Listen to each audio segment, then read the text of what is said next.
शरीर को, आपके हार्ट को जाने वाली जो वेन्स होती हैं, वेन्स, राइट, उन वेन्स में अगर स्वेलिंग आ जाए, सूजन हो जाए, तो उनको कहते हैं वेरिकोसील। सो ये वेन्स जो कॉर्ड होती है, जो कि टेस्टिस को पकड़ के रखती है, उसके साथ साथ ऊपर जाती है स्पर्मेटिक कॉर्ड। स्पर्मेटिक कॉर्ड के साथ मैन, एक आदमी के टेस्टिस के साथ ऊपर वेन जाती है, वहाँ सूजन आ सकती है, चोट लग जाए, प्रेशर बढ़ जाए, ज़्यादा खड़े होते हो, वटेवर, काफ़ी कारण होते हैं उसमें सूजन के।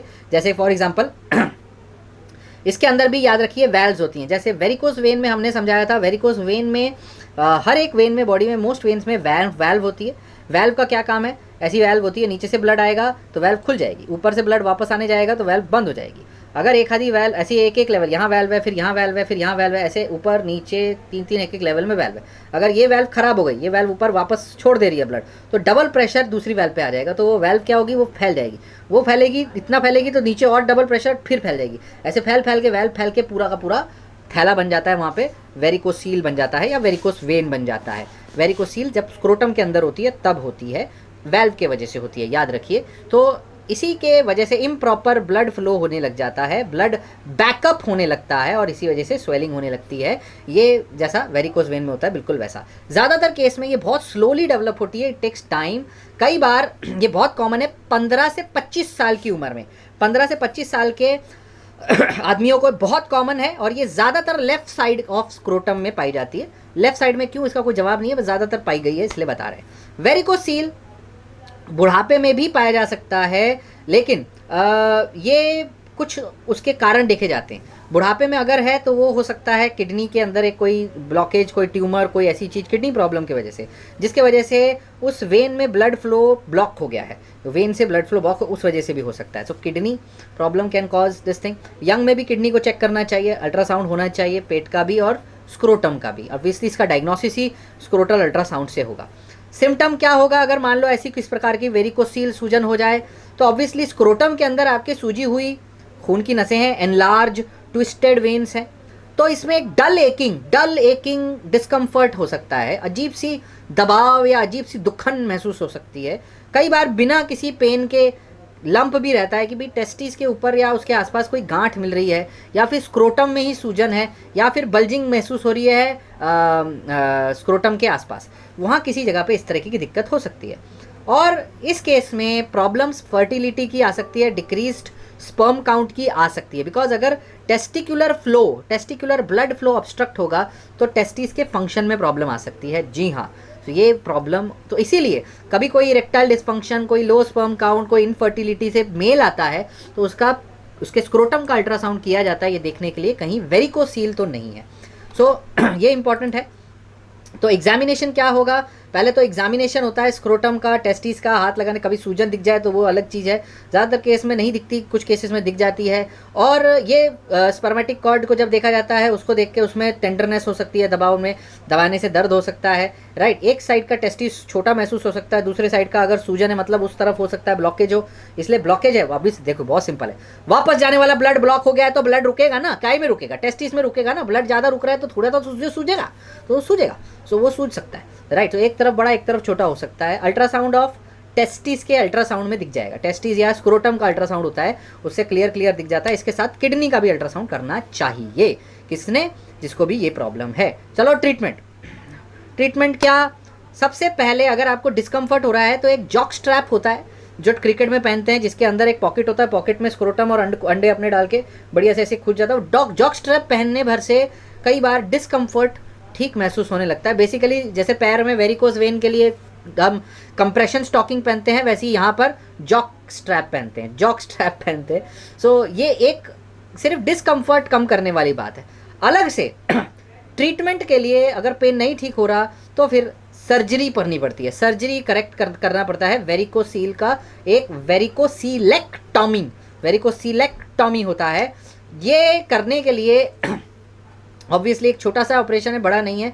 एक आपको नमिंग मेडिसिन दी जाएगी, छोटा सा एनेस्थेसिया वहीं पर, और जो यूरोलॉजिस्ट करेंगे, यूरोलॉजिस्ट एक छोटू सा कट मारेंगे, जिससे कि कई बार आपके पेट के लोअर एब्डोमेन में मारा जाता है, और एब्डोमिनल वेन्स को है उसको टाई कर देंगे, पेट की जो वेन उसको टाई कर देंगे। तो इससे क्या होगा कि जो नॉर्मल वेन है उससे ब्लड फ्लो उस जगह से जाने लग जाएगा, और कई बार जो छोटे इंसिजन लेप्रोस्कोपिकली भी किए जा सकते हैं ये चीज़, और बेसिकली एक छोटा सा ऑपरेशन है वो ठीक कर देंगे। कौन करेगा? यूरोलॉजिस्ट। तो ऑपरेशन की डिटेल छोड़ देते हैं, आपको एक ही दिन में छुट्टी हो सकती है, कई बार एक दिन से ज़्यादा, नहीं तो ज़रूरत नहीं पड़ती।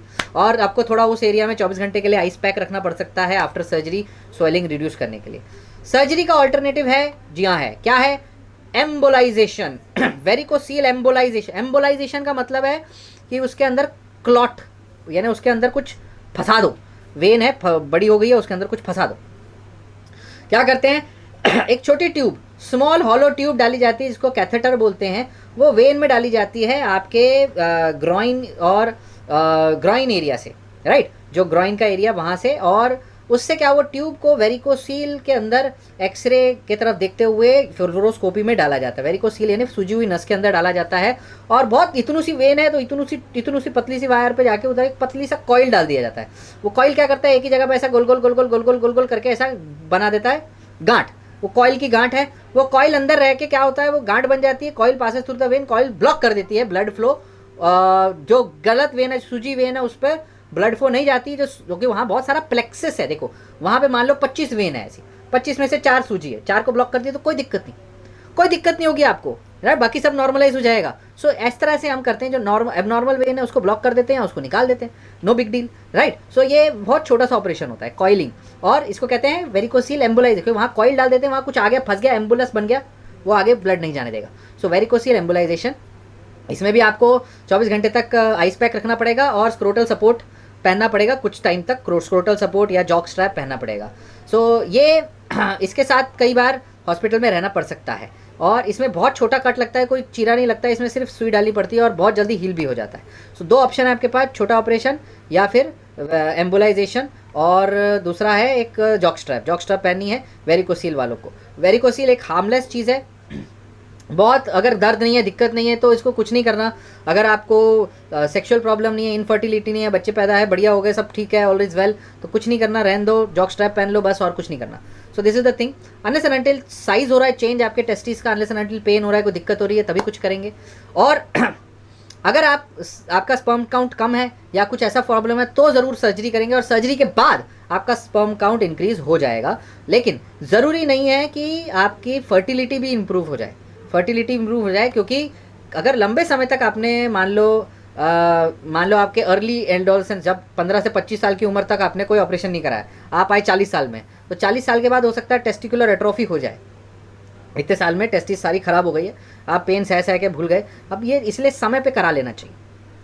टेस्टिकुलर एट्रोफी मतलब वो छोटी छोटी होकर सुगड़ गई, ऐसे भी हो जाता है। सो रिमेंबर, टाइम से ऑपरेशन करा लीजिए, टाइम से ट्रीटमेंट करा लीजिए, सब बढ़िया रहता है।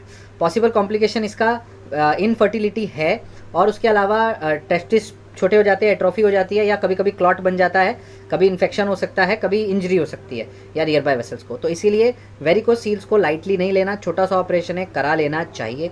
बेस्ट डॉक्टर इसके हैं यूरोलॉजिस्ट, आसपास यूरोलॉजिस्ट को देखो, जाके मिलो। अगर टेस्टिस में लंप है तो पहले कंफर्म करने के लिए अल्ट्रासाउंड कराओ स्क्रोटम का। ये हुई जानकारी सारी वेरिकोसील की। आई होप आपको समझ आई तो